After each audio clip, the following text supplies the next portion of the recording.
has been a decade of breakthroughs and developments in medicine and psychiatry. Scientists have developed a new technology to cure mentally ill adults.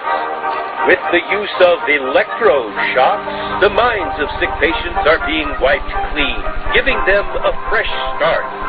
On this blank slate, physicians then imprint a new, healthy personality. Remaking people, shocking them into obedience. This is a story about that powerful idea. In the 1950s, it caught the attention of the CIA. The agency funded a series of experiments. Out of them was produced a secret handbook on how to break down prisoners. The key was using shock to reduce adults to a childlike state.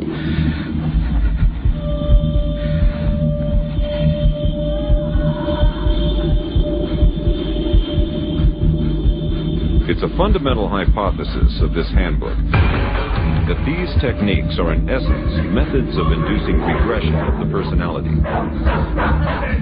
There is an interval, which may be extremely brief, of suspended animation, a kind of psychological shock or paralysis. Experienced interrogators recognize this effect when it appears, and know that at this moment the source is far more open to suggestion, far likelier to comply than he was just before he experienced the shock.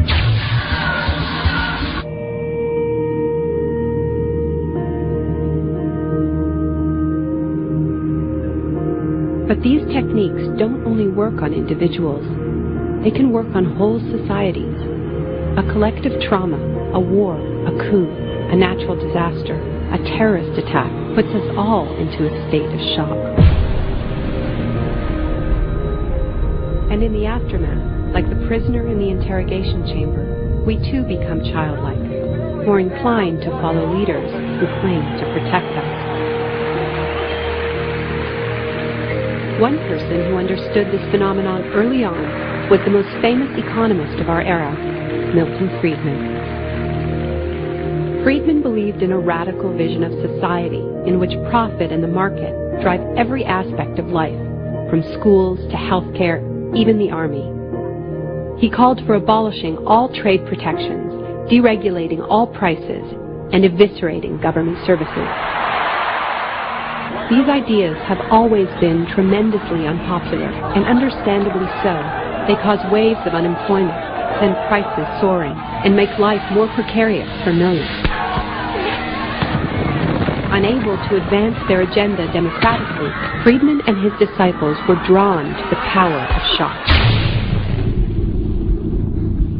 The subject should be rudely awakened and immediately blindfolded and handcuffed. When arrested at this time, most subjects experience intense feelings of shock, insecurity, and psychological stress. The idea is to prevent the subject from relaxing and recovering from shock.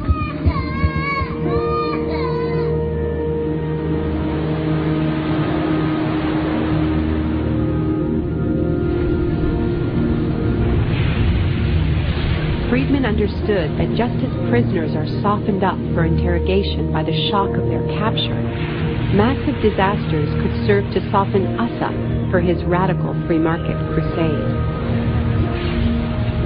He advised politicians that immediately after a crisis, they should push through all the painful policies at once before people could regain their footing.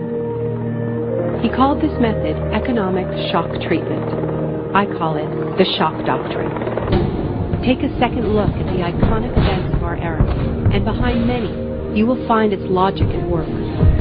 This is the secret history of the free market. It wasn't born in freedom and democracy. It was born in shock.